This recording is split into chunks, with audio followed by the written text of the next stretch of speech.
Sorry bentar ya, ini saya benerin dulu ini saya. Ini udah muncul belum di sana ya? Udah. Sudah ya?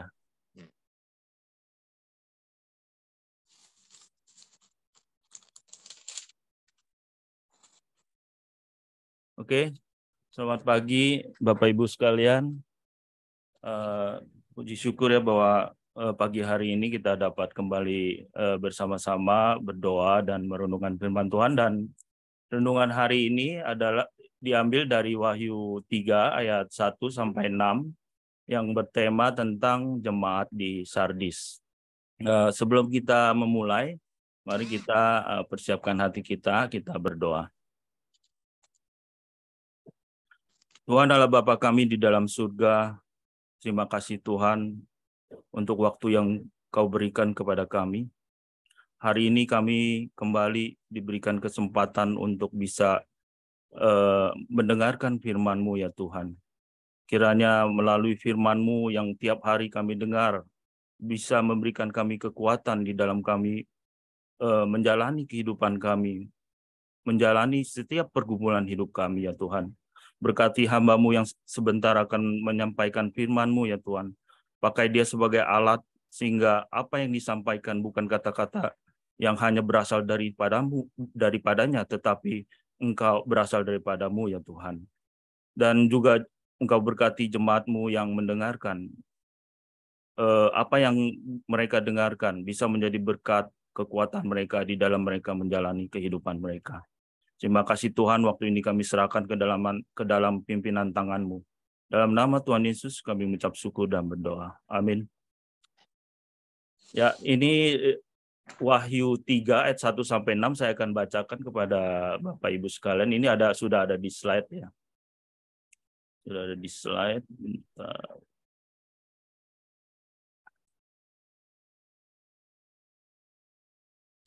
Ayat 1, dan tuliskanlah kepada malaikat jemaat di Sardis, inilah firman Dia yang memiliki ketujuh roh Allah dan ketujuh bintang itu. Aku tahu segala pekerjaanmu. Engkau dikatakan hidup, padahal engkau mati.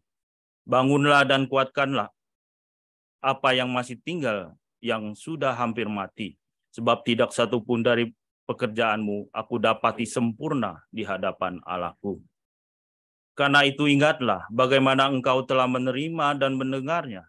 Turutilah itu dan bertobatlah. Karena jikalau engkau tidak berjaga-jaga, aku akan datang seperti pencuri. Dan engkau tidak tahu pada waktu manakah aku tiba-tiba datang kepadamu. Tetapi di Sardis ada beberapa orang yang tidak mencemarkan pakaiannya. Mereka akan berjalan dengan aku dalam pakaian putih, karena mereka adalah layak untuk itu. Barang siapa menang, ia akan dikenakan pakaian putih. Yang demikian aku tidak akan menghapus namanya dari kitab kehidupan, melainkan aku akan mengaku namanya di hadapan Bapakku dan di hadapan para malaikatnya. Siapa bertelinga, hendaklah ia mendengarkan apa yang dikatakan Roh kepada jemaat-jemaat. Beginilah firman Tuhan. Nah, saya akan sedikit ke belakang sedikit untuk kita tahu sedikit latar belakang tentang kitab Wahyu ini ya, sebelum kita masuk ke dalam detail khusus apa yang kita bahas di perikop yang akan kita bahas.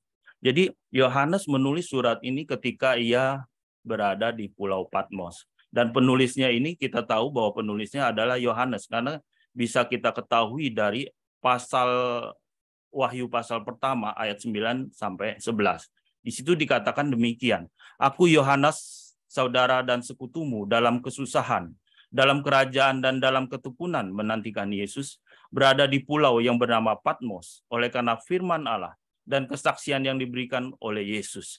Pada hari Tuhan aku dikuasai oleh Roh, dan aku mendengar dari belakangku suatu suara yang nyaring seperti bunyi sangkakala. Katanya, apa yang engkau lihat, tuliskanlah itu di dalam sebuah kitab dan kirimkanlah kepada ketujuh jemaat ini, ke Efesus, ke Smyrna, ke Pergamus, ke Tiatira, ke Sardis, ke Philadelphia, dan ke Laodikia. Dan hari ini kita akan membahas tentang jemaat di Sardis. Jadi di sini penulisnya adalah Yohanes. Namun kalau saya lihat beberapa tafsiran, ada yang mengatakan di sini sebenarnya bukan Yohanes yang menulis, bukan 12 murid Yesus, bukan Yohanes itu, tapi Yohanes lain gitu.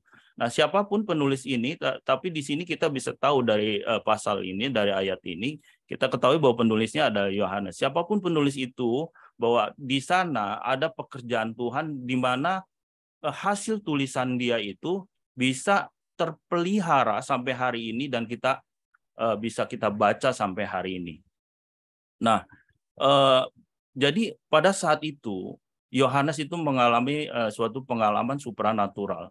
Pengalaman supranatural ini akan sulit dipahami atau dimengerti oleh orang-orang yang memahami paham realistik atau paham yang menggunakan nalar gitu. Itu nggak mungkin terjadi. Apakah ini hanya cerita fiksi saja, dituliskan saja gitu kan?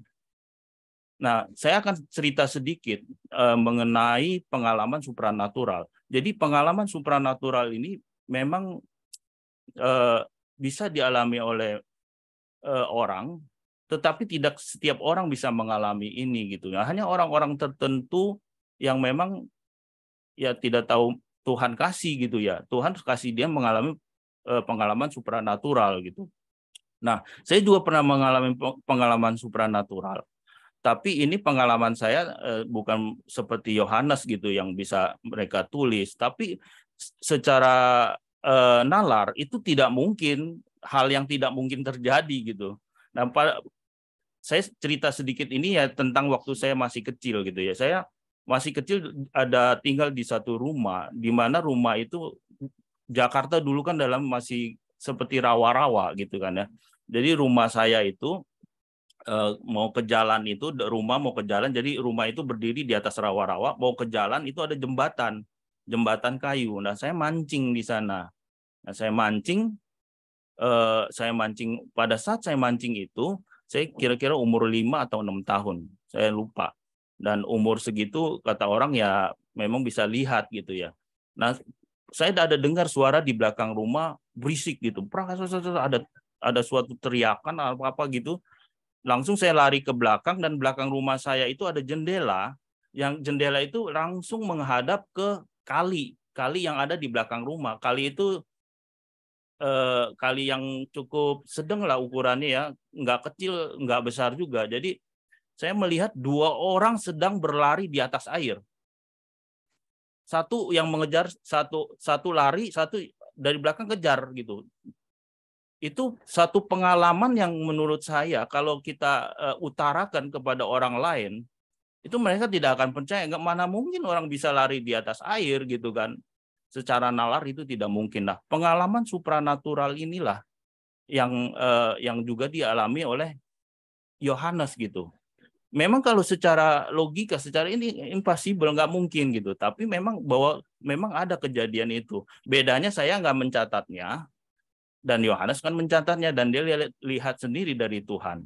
Dan hasil tulisannya ini bahkan bertahan ribuan tahun sampai hari ini bisa kita baca sampai hari ini.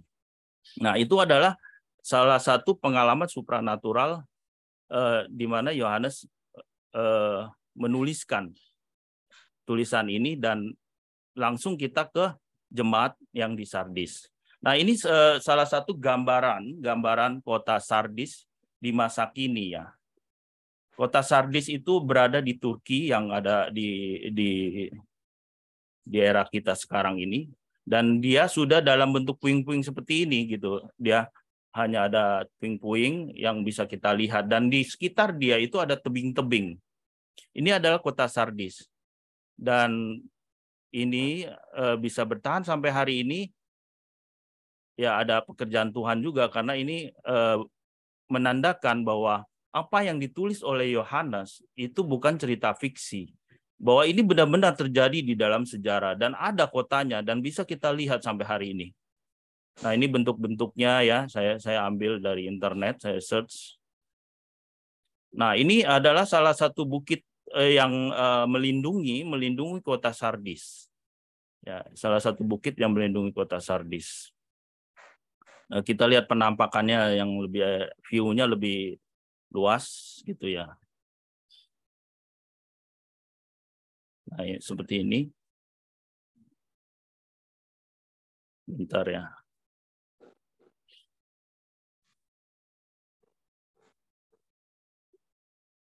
Nah, jadi kota Sardis adalah salah satu kota yang makmur pada saat itu dengan perdagangannya, dengan benteng-bentengnya yang mereka miliki ya. Dan kalau saya dengar kota Sardis ini kalau mau diserang oleh musuh, dia hanya ada satu pintu yang bisa masuk untuk menyerang kota ini. Jalan itu pun sempit untuk menyerang masuk ke kota ini. Jadi selain pertahanan benteng dia yang baik, dia juga dilindungi oleh pertahanan benteng yang oleh alam gitu. Jadi kita lihat di sekitar kota ini itu dilindungi oleh bukit-bukit. Jadi kalau mereka musuh mau menyerang ini hanya bisa lewat jalan sempit itu, nggak bisa lewat tempat lain kecuali pada pemerintahan ada sekali ya di pemerintahan Romawi apa Yunani gitu, dia itu diserang dan mereka berhasil diserang oleh musuh masuk ke dalam itu karena mereka memanjat tebing-tebing yang ada di sekitar ini, dia panjat tebing-tebing ini, akhirnya dia masuk dan menyerang pada malam hari. Nah, kota ini kalah akhirnya. Hanya dengan cara itu akhirnya kota ini bisa bisa didapat gitu ya. Nah, saya sedikit cerita tentang latar belakangnya ya. Tadi adalah kota di provinsi wilayah Romawi. Ya. Di wilayah Romawi, wilayah Asia di sebelah barat dari apa yang sekarang dikenal sebagai Turki Asia. Nah, Sardis adalah ibu kota kerajaan kuno Lydia, adalah kekuatan asing yang terbesar yang harus dihadapi oleh orang Yunani sewaktu berusaha menjajah Asia Kecil. Nah, Sardis terletak di sekitar 17 km sebelah selatan dari kota Tiatira. Kota ini diposisikan di persimpangan beberapa jalan yang paling penting di Asia Kecil. Kota ini terletak di kaki Gunung Tmolus di Hermus, lembah sungai. Koridor alami yang menghubungkan Laut Aegea dan Anatolia, kekayaan kota Sardis dan kemakmurannya dapat dikaitkan dengan lokasinya yang ideal untuk perdagangan. Selain itu, kota ini juga memiliki sumber air yang melimpah dan sumber daya mineral, terutama pasir emas bantalan yang legendaris itu. Nah, saya menceritakan ini untuk masuk sedikit mengenal kota Sardis seperti apa gitu ya. Jadi kota Sardis itu secara ekonomi, secara perdagangan itu sangat bagus sekali. Tetapi kita melihat nantinya akan kita bahas bahwa kota ini akan mengalami peneguran dari Tuhan. Nah, saya ingin melihat beberapa ini akan memberitahukan ada beberapa penulis ya yang membenarkan bahwa kota ini benar-benar eksis. Jadi maksud saya di sini bahwa apa yang ditulis Yohanes ini bukan cerita fiksi, tetapi adalah sejarah yang benar-benar terjadi. Karena di abad-abad pertama ada beberapa penulis yang terkenal pada abad pertama seperti Flavius Josephus itu pernah menulis tentang keputusan dari Lucius Antonius, seorang politikus Romawi yang pada tahun 50 sampai 49 sebelum Masehi yang mengatakan ada hubungannya dengan kota Sardis ini. Jadi penulis di sebelum Masehi ini ya, ini pun udah menulis tentang kota ini gitu loh. Nah, Josephus juga mencatat tentang hal ini ya, beberapa bahwa Gaius ya Norbanus Flaccus, seorang gubernur Romawi pada akhir abad ke-1 sebelum Masehi, abad ke-1 sebelum Masehi, menjunjung tinggi hak-hak orang Yahudi Sardis untuk menjalankan ibadah Yudaisme, termasuk hak untuk menyokong dalam bentuk sumbangan ke Bait Allah di Yerusalem. Nah, Josephus sangat terkenal ya, salah satu penulis yang sangat terkenal di abad pertama. Nah, sejarawan Romawi Tacitus mencatat adanya gempa bumi yang hampir menghancurkan kota Sardis. Nah, ini mengingatkan kita beberapa saat yang lalu gempa bumi di Turki ya, karena kota Sardis ini berada di Turki. Nah, di sini kita dapat melihat bahwa penglihatan Yohanes itu merupakan satu cerita yang benar-benar terjadi, yang bukan cerita fiksi, sehingga tulisan Yohanes bisa bertahan sampai hari ini. Ya, ada pekerjaan Tuhan di dalamnya. Mari kita sama-sama masuk ke dalam pembahasan ininya ya, ke dalam pembahasan. Ada 4 hal penting yang saya dapat di ke-6 ayat ini yang kita bahas pada perikop ini.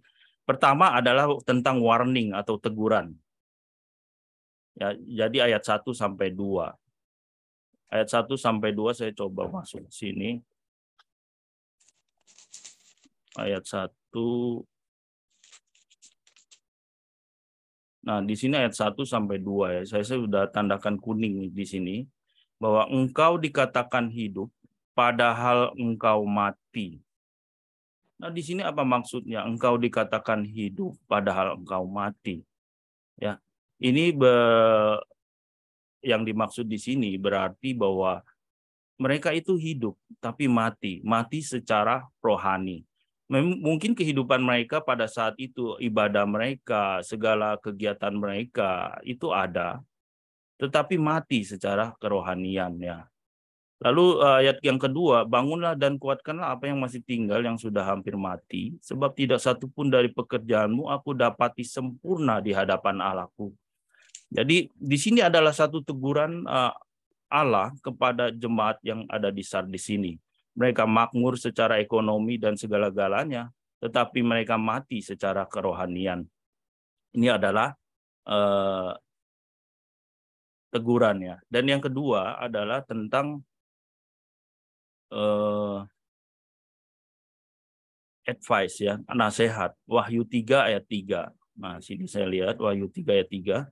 Karena itu jangan ingatlah bagaimana engkau telah menerima dan mendengarnya, turutilah itu dan bertobatlah. Karena jikalau engkau tidak berjaga-jaga, aku akan datang seperti pencuri. Nah, di sini kata ini familiar ya, dengan pasti kita pernah dengar, berjaga-jaga aku akan datang seperti pencuri. Ya, tapi yang saya pengen highlight di sini adalah turutilah itu dan bertobatlah. Ini adalah nasihat kepada jemaat di Sardis untuk kembali kepada Tuhan dan bertobatlah. Ya.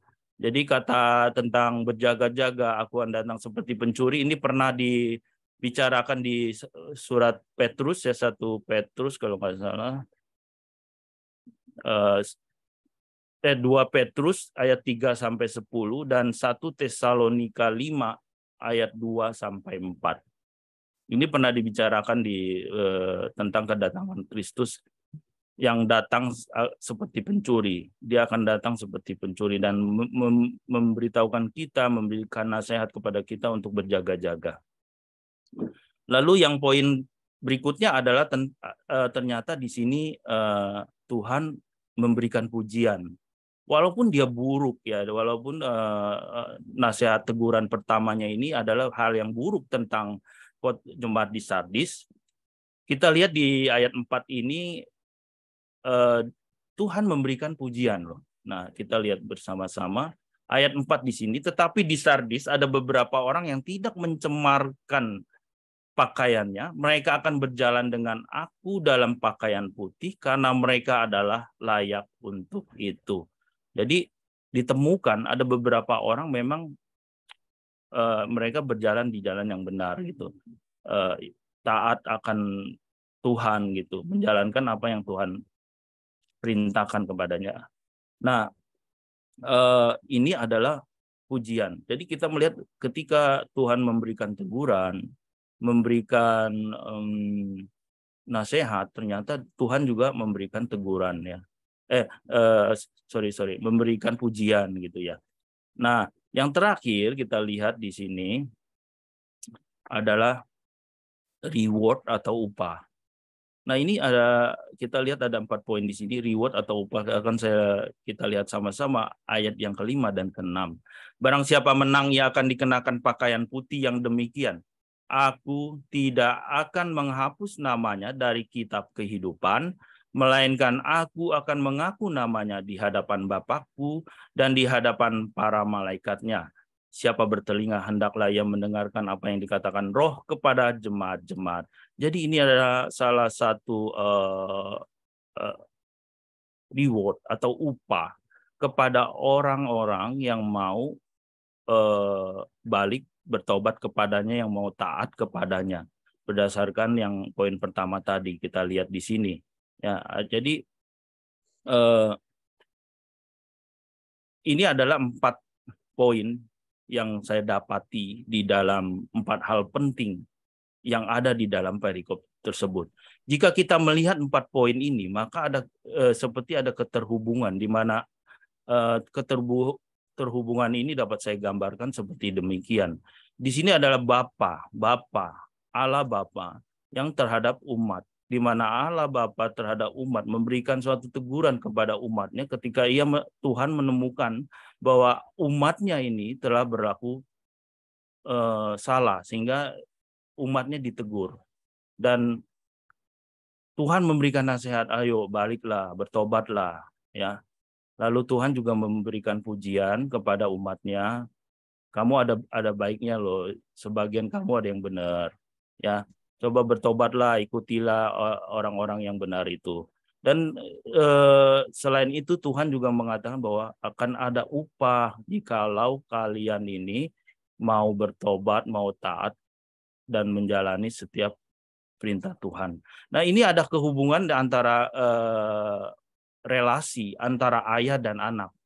Ya, bukankah kita sebagai seorang orang tua atau ayah dan anak gitu ya, juga semacam itu ketika kita menemui anak kita berbuat salah, kita pasti akan negur dia.